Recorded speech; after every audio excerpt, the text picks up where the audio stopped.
அனைவருக்கும் வணக்கம். ஏப்ரல் மாத ராசி பலன்கள் 2026. இந்த ஏப்ரல் மாதம் நம்மளுடைய ராசிக்கு எந்த மாதிரியான சிறப்பு பலன்களை தரப்போகுது அப்படிங்கிறத இப்போ நம்ம டீட்டெயிலாக கிளியராக பார்க்கலாம். வீடியோவை ஸ்டார்ட் பண்ணுறதுக்கு முன்னாடி நீங்கள் நம்ம சேனலை சப்ஸ்கிரைப் பண்ணாமல் இருக்கீங்கன்னா மறக்காமல் சப்ஸ்கிரைப் பண்ணிக்கோங்க. அப்படியே பக்கத்தில் இருக்க பெல் சிம்பிளை கிளிக் பண்ணி வச்சுக்கோங்க. அப்போ தான் நாங்கள் பதிவிடக்கூடிய பதிவுகள் அனைத்தும் உங்களுக்கு உடனுக்குடனே நோட்டிஃபிகேஷனாக கிடைக்கும். இப்போது காலபுருஷ சக்கரத்துக்கு 10வது ராசியாக வரக்கூடியது மகரம். மகர ராசிக்கு இந்த ஏப்ரல் மாதம் எப்படி இருக்க போகுது அப்படிங்கிறத நம்ம ரிசர்ச் பண்ணி பார்த்ததுல இந்த மாதத்தில் பிளானட்டரி போர்ஷன்லாம் நம்ம பார்த்தோம்னாக்கா நம்மளுடைய ராசிக்கு 2ஆம் இடத்துல ராகு புதன் செவ்வாயுடைய கன்ஜெக்ஷன் அப்படிங்கிறது இருக்கும். அடுத்தது ராசிக்கு 3ஆம் இடத்துல சூரியன் சனியுடைய கன்ஜெக்ஷன் இருக்கும். ராசிக்கு 4ஆம் இடத்துல சுக்கிரனுடைய சஞ்சாரம் இருக்கும். மேலும் 6ஆம் இடத்துல குரு, 8ஆம் இடத்துல கேது. இதுல நம்ம இந்த மாதத்துல முக்கியமா பார்க்கறது ஒரு கிரகம் உச்சம், ஒரு கிரகம் ஆட்சி, ஒரு கிரகம் நீச்சம் இந்த அமைப்புல வரும். அதாவது ஏப்ரல் 2ஆம் தேதி செவ்வாய் பயிற்சி. செவ்வாய் நம்மளுடைய ராசிக்கு 2ல இருந்து 3ஆம் இடத்துக்கு பயிற்சியாகி சனியோடு இணைஞ்சிருவாரு. அடுத்தது 10ஆம் தேதி புதன் நம்முடைய ராசிக்கு 2ல இருந்து 3ஆம் இடத்துக்கு பயிற்சியாகி நீச்சமாயிடுவாரு. இருந்தாலும் குருவும் புதனும் பரிவர்த்தனையில பலமாயிடுறாங்க. அடுத்தது நம்ம பார்க்கறது கரெக்டா ஏப்ரல் 14ஆம் தேதி சூரியன் 3ஆம் இடத்திலிருந்து 4ஆம் இடத்துக்கு பயிற்சியாகி உச்சமாயிடுவாரு. அடுத்தது கரெக்டா ஏப்ரல் 19ஆம் தேதி சுக்கிரன் 4ஆம் இடத்திலிருந்து 5ஆம் இடத்துக்கு பயிற்சியாகி ஆட்சி என்கின்ற நிலையை அடைவார். ஸோ இதுதான் இந்த மாதத்துக்கான பிளானட்டரி போர்ஷன். இப்போ இந்த ஏப்ரல் மாத ராசி பலன்களை நம்ம டீட்டெயிலாக கிளியரா பார்க்கலாம். இந்த மாதத்தை பொறுத்த வரைக்கும் ஃபேமிலின்னு நம்ம எடுத்து ரிசர்ச் பண்ணோம்னா போன மாதத்தோட கண்டினியூட்டி இந்த மாதத்தில் இருக்கும். இன்னொரு ராகு 2ஆம் இடத்துல தான் இருக்காரு. புதன் இந்த மாதத்தில் 10ஆம் தேதி வரைக்கும் உங்களுக்கு 2ஆம் இடத்துல இருப்பாரு. அதே மாதிரி செவ்வாயும் இந்த மாதத்தில் 2ஆம் தேதி வரைக்கும் உங்களுக்கு 2ஆம் இடத்துல தான் இருப்பாரு. ஸோ இந்த மாதத்தை பொறுத்த வரைக்கும் வார்த்தைகள்ல ரொம்ப கவனம் தேவை. முதல் 15 நாள் ஃபர்ஸ்ட் ஹாஃப்ல ரொம்ப நிதானமா இருக்கணும். குடும்பத்தை கொஞ்சம் அனுசரிச்சு போய்க்கணும். குடும்பத்துல ஒரு மாதிரி குழப்பமான மனநிலையெல்லாம் நீங்க வாய்ப்பு உண்டு. குழப்பமான சூழ்நிலையெல்லாம் நீங்கலாம். குடும்பம் சார்ந்த வகையில கவலை உணர்வு நீங்க வாய்ப்பு இருக்கு. குடும்ப உறுப்பினர்களோட ஒத்து போகாத அமைப்புகளை அதிக பேர் இப்ப ஃபீல் பண்ணுவாங்க. எனவே ஃபேமிலி சார்ந்த விஷயங்கள்ல கவனம், அனுசரிப்பு, சகிப்புத்தன்மை டெஃபினட்டா இருக்கணும். முதல் 15 நாள் ஒரு மாதிரி முன்ன பின்ன இருக்கும். முதல் 15 நாள் பல்ல கடிச்சிட்டு பொறுமையா நகர்த்துறது நல்லது. எதுலையும் அவசரம் காட்ட வேண்டாம், அவசர முடிவு எடுக்க வேண்டாம், குடும்ப உறுப்பினர்களோட பகச்சிக்க வேண்டாம்.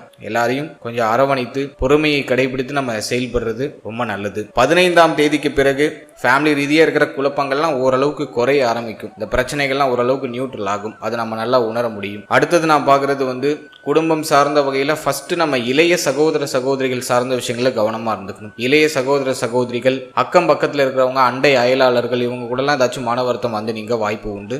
இவர்கள் சார்ந்த விஷயங்கள கவனமா இருந்துக்கணும். அடுத்தது தந்தை சம்பந்தப்பட்ட விஷயங்கள ரொம்ப கேர்ஃபுல்லா இருக்கணும். தந்தை சார்ந்த விஷயம், தாயார் சார்ந்த விஷயம், இதெல்லாம் ரொம்ப கவனமா இருக்கணும். தாய் தந்தையாரோட மன வருத்தம் நீங்க வாய்ப்பு உண்டு. அல்லது தாய் தந்தை சார்ந்த விஷயங்கள்ல மருத்துவ செலவுகள் நீங்க வாய்ப்பு இருக்கு. எனவே தாயாருடைய தேக ஆரோக்கியம், தந்தையாருடைய தேக ஆரோக்கியம், அவருடைய மன ஆரோக்கியம், இதெல்லாம் கொஞ்சம் அக்கறை எடுத்துக்கிறது நல்லது.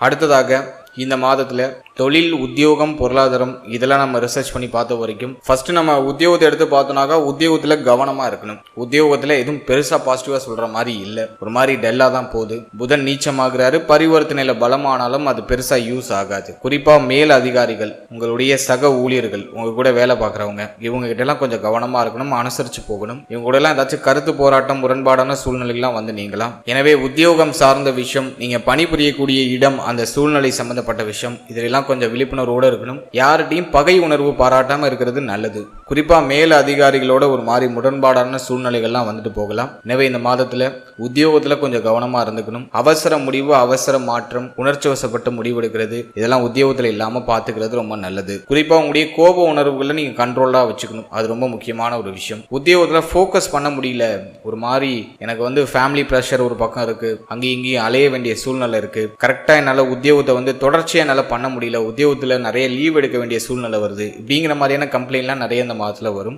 இந்த மாதத்துல உத்தியோகம் சார்ந்த விஷயங்களை கரெக்டா ஷெட்யூல் பண்ணி பண்ணிக்கிறது ரொம்ப நல்லது. மேலும் உத்தியோகத்துல சில சுமை அமைப்புகள் இந்த மாதத்துல கொஞ்சம் அதிகமாவே இருக்கும். எனவே நிறைய பேர் வேலையை மாற்றம் செய்வோமா அப்படின்லாம் யோசிப்பாங்க.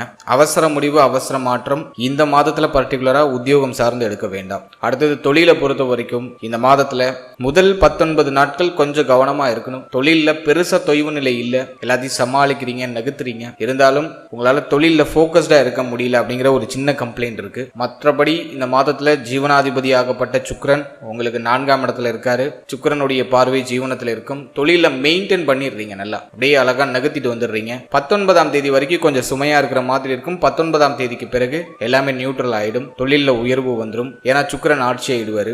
எனவே 19ஆம் தேதிக்கு பிறகு இந்த மாதத்துல தொழில் சார்ந்த விஷயங்கள நல்ல வளர்ச்சி இருக்கும். 19ஆம் தேதி வரைக்கும் சின்ன ஒரு டல்னஸ் இருக்கும். ஒரு மாதிரி தொழில தொடர்ச்சியா பண்ண முடியல, போக்கஸ்டா இருக்க முடியல அப்படிங்கிற மாதிரியான தடை தாமத அமைப்புகளை தொழில் சார்ந்த வகையில சந்திக்க வாய்ப்பு உண்டு. புதுசா தொழில் ஸ்டார்ட் பண்ணலாமா, இன்வெஸ்ட்மெண்ட் பண்ணலாமா அப்படின்னா அதுக்கு இந்த மாதம் ஃபேவரா இல்ல, கம்ப்ளீட்டா கொஞ்சம் டல்லா தான் இருக்கு. எனவே இந்த மாதத்துல ஆல்ரெடி இருக்கிற பிசினஸ் நகர்த்தலாம். புதுசா தொழில் தொடங்குறதுக்கு, புதுசா தொழில மாற்றம் செய்யறதுக்கு இந்த மாதம் ஃபேவரா இல்ல. கொஞ்சம் பொறுமை காக்கிறது நல்லது. அடுத்தது பொருளாதாரத்தை பொறுத்த வரைக்கும் இந்த மாதத்துல லாபாதிபதி 3ஆம் இடத்துல இருப்பாரு. அதே மாதிரி 2ஆம் இடமாகப்பட்ட தன குடும்ப வாக்குஸ்தானம் ராகுவோட பிடியில இருக்கும். முதல் 10 நாள் அங்க புதன் இருப்பாரு. பரவாயில்ல, இந்த மாதத்தை பொறுத்த வரைக்கும் பொருளாதார ரீதியா பெருசா தடுமாற்றங்கள் இருக்காது. எல்லாத்தையும் சமாளிக்கிறதுக்கான கேப்பபிலிட்டி கிடைச்சிடும். குரு பார்வையில 2ஆம் இடம் வந்துடுது. எனவே தேவைகளையும் எண்ணங்களையும் பூர்த்தி செய்யறதுக்கு தேவையான பொருளாதாரம் கிடைச்சிடும். பெருசா இது நெருக்கடியா இல்ல.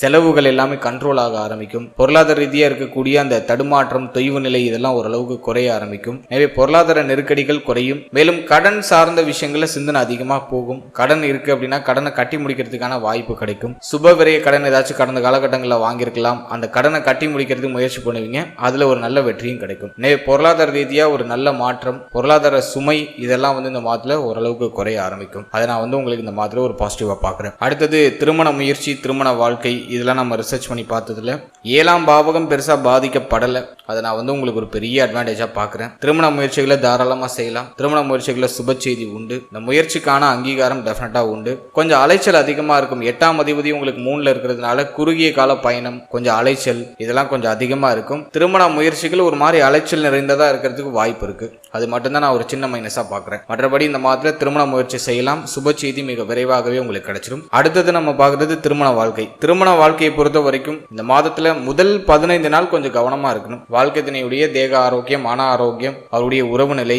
அவர் கூட அந்த பேசக்கூடிய அந்த பேச்சுவார்த்தை இதெல்லாம் முதல் 15 நாள் கொஞ்சம் கவனமா இருக்கணும். 15ஆம் தேதிக்கு பிறகு என்ன பிரச்சனை இருந்தாலும் நியூட்ரல் ஆயிடும். குழப்பங்கள் எல்லாமே ஓரளவுக்கு கண்ட்ரோல் ஆயிடும். அதை நான் திருமண வாழ்க்கையில ஒரு பாசிட்டிவா பாக்குறேன். அடுத்தது குழந்தை பாக்கியம், பிள்ளைகள் சார்ந்த விஷயம் இதெல்லாம் நம்ம ரிசர்ச் பண்ணி பார்த்ததுல இந்த மாதத்துல 19ஆம் தேதிக்கு பிறகு நிறைய பேருக்கு புத்திரபாகியத்துல சுப செய்தி கிடைச்சிடும். என்னதான் தாமதப்பட்டாலும் தடைப்பட்டாலும் புத்திரபாகியத்துல ரொம்ப நாளா ட்ரை பண்ணிட்டு இருக்க சார், ஒரு சுப செய்தி கிடைக்கல அப்படின்னு வருத்தப்பட்டு இருந்தாலும் இப்போ இந்த சுக்கிரன் ஆட்சி ஆகக்கூடிய ஒரு மாதம். கரெக்டா ஏப்ரல் 19 சுக்கிரன் ஆட்சி ஆயிடுவார். எனவே 19ஆம் தேதிக்கு பிறகு நிறைய பேருக்கு புத்திரபாகியத்துல சுப செய்தி கிடைச்சிடும். தாராளமா இந்த மாதத்துல புத்திரபாகியத்துக்கு ட்ரை பண்ணலாம். நல்ல செய்தி உறுதியாக கிடைக்கும். ஒரு சிலருக்கு மருத்துவ செலவுகள் தேவைப்படலாம், மருத்துவருடைய ஆலோசனை தேவைப்படலாம். அதை கரெக்டா ஃபாலோ பண்ணுங்க. இந்த மாதம் நிறைய பேருக்கு புத்திரபாகியத்துல சுப செய்தி கிடைத்தே தீரும். ஏன்னா 5ஆம் அதிபதி ஆட்சி ஆகிறாரு. எனவே நல்ல செய்தி உறுதியாக உண்டு. தாராளமா முயற்சி பண்ணுங்க. நீண்ட நாளா குழந்தை பாக்கியம் இல்லைன்னு வருத்தப்பட்டவங்களுக்கு இந்த மாதத்துல சுப செய்தி கிடைச்சிடும். அது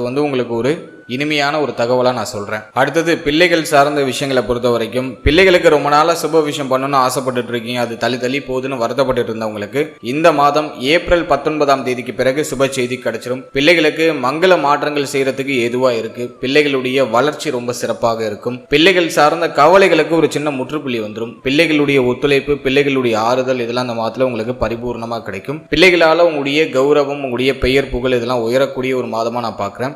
சனியுடைய பார்வை உங்களுக்கு 5ஆம் இடத்துல இருக்கிறதுனால பிள்ளைகளுக்கும் உங்களுக்கு சின்ன சின்ன மன வருத்தங்கள்லாம் நீங்க இருக்கும் கடந்த காலகட்டங்கள்ல.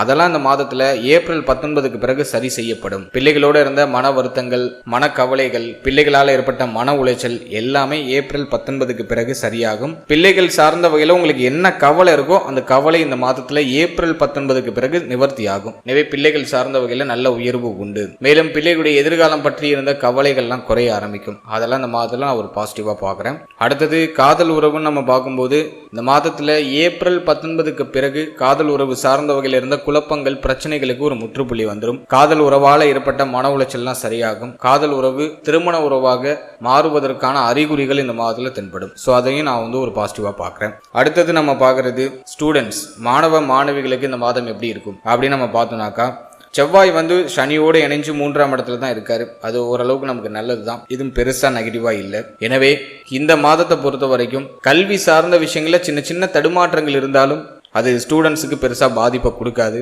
கல்வி சார்ந்த வகையில் இருந்த தடுமாற்றம், கவலை, பயம், பதட்டம் இதெல்லாம் இந்த மாதத்தில் குறைய ஆரம்பிக்கும். கல்வியில் உயர்வு அப்படிங்கிறது டெஃபினட்டாக ஸ்டூடெண்ட்ஸுக்கு கிடைக்க ஆரம்பிக்கும். இந்த மாதத்தில் நான் ஒரே ஒரு மைனஸ் என்னவா பார்க்குறேனாக்கா, கொஞ்சம் கவனச்சிதறல் இருக்கும். குறிப்பாக வந்து பார்த்தோன்னா எலக்ட்ரானிக்கல் கேஜெட் அதிகமாக மொபைல் ஃபோனில் மூழ்கி இருக்கிறது, ரொம்ப விளையாட்டுத்தனமாக இருக்கிறது. ஸோ இதெல்லாம் வந்து இந்த மாதத்தில் கொஞ்சம் எட்டி பார்க்கும் ஸ்டூடெண்ட்ஸுக்கு. எனவே அதை மட்டும் கொஞ்சம் நியூட்ரலைஸ் பண்ணிக்கிறது நல்லது. மற்றபடி இந்த மாதத்தில் கல்வி சார்ந்த வகையில் இருக்கிற தடுமாற்றம், குழப்பம், கவலைகளுக்கு ஒரு முற்றுப்புள்ளி டெஃபினட்டாக வந்துடும். கல்வியில் உயர்வு கிடைக்கும். கொஞ்சம் ஹார்ட் ஒர்க் பண்ண வேண்டிய சுச்சுவேஷன் இருக்கும். நீங்கள் எந்த துறை சார்ந்து பயணிக்கணும்னு ஆசைப்படுறீங்களோ அந்த துறைக்கு உங்களோட எஃபோர்ட் கொஞ்சம் எக்ஸ்ட்ராவாக தேவைப்படும். அலட்சியமாக இருந்தால் அந்த வாய்ப்பு உங்களுடைய கையை நழுவி போறதுக்கு வாய்ப்பு இருக்கு. எனவே இதுலயும் அலட்சியம் இல்லாம கொஞ்சம் எஃபோர்ட் அதிகமா போறதுக்கு தயாராகுங்க. டெஃபினட்டா நீங்க எதிர்பார்க்கிற ஒரு துறையை நீங்க தேர்ந்தெடுத்து வாழ்க்கையில ஒரு உயர்வான சூழ்நிலைக்கு போக முடியும்.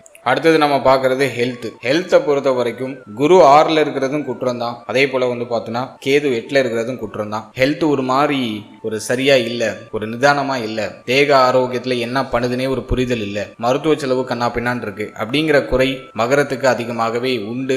இந்த மாதத்தை பொறுத்த வரைக்கும் உடைய ஷோல்டர் பகுதி, கழுத்து பகுதிகளில் கவனமா இருக்கணும். ஷோல்டர், கழுத்து இது சார்ந்த பகுதிகள் ஏதாச்சும் பாதிப்பு வந்து நீங்களாம். அதே போல உங்களுடைய தொடை பகுதியில் கவனமா இருக்கணும். அதற்கு அடுத்தது நம்ம பார்க்கறது கண் பல் உபாதை வராம பார்த்துக்கோங்க. மேலும் இந்த மாதத்துல பர்டிகுலரா நிறைய பேருக்கு வாயு தொந்தரவு, வயிறு சம்பந்தப்பட்ட பிரச்சனை, வாயு தொந்தரவு, வயிற்றுல கேஸ் ஃபார்ம் ஆகுறது, சரியா செரிமானம் ஆக மாட்டேங்குது, உணவு சரியா நல்லா சாப்பிட முடியல, வயிற்றுல புண்ணு இருக்கு அப்படிங்கிற பிரச்சனை எல்லாம் ஒரு சிலருக்கு வந்து நீங்கும். ஸோ அதில் கொஞ்சம் கவனம் செலுத்திக்கணும். போன மாதத்துல பார்த்த மாதிரி கேது அஷ்டமத்தில் இருக்கிறதுனால கழிவு நீக்க உறுப்புகள் சார்ந்த விஷயங்கள்ல கொஞ்சம் கவனமா இருக்கணும். ஒரு சிலருக்கு அரிப்பு சம்பந்தப்பட்ட பிரச்சனைகள் வந்து நீங்க வாய்ப்பு இருக்கு. அதில் கொஞ்சம் கவனமா இருந்துக்கணும். அடுத்தது நம்ம மன ஆரோக்கியத்தை நம்ம ரிசர்ச் பண்ணி பார்க்கும்போது இந்த மாதம் பெருசா எதுவும் பாதிக்கப்படலை. பஞ்சமாதிபதி 5க்கு வர்றது மன மகிழ்ச்சியை கூட்டி தரும். நீங்க இழந்த அந்த மன அமைதி, மன நிம்மதி இப்போ உங்களுக்கு திரும்ப கிடைச்சிடும். மனசுல ஒரு அடையாளம் புரியாத ஒரு மன மகிழ்ச்சி, ஒரு நிறைவு, ஒரு திருப்தி, இந்த மாதத்துல இந்த ஒரு விஷயத்தை நம்ம கம்ப்ளீட் பண்ணியிருக்கோம் அப்படிங்கிற ஒரு திருப்தி,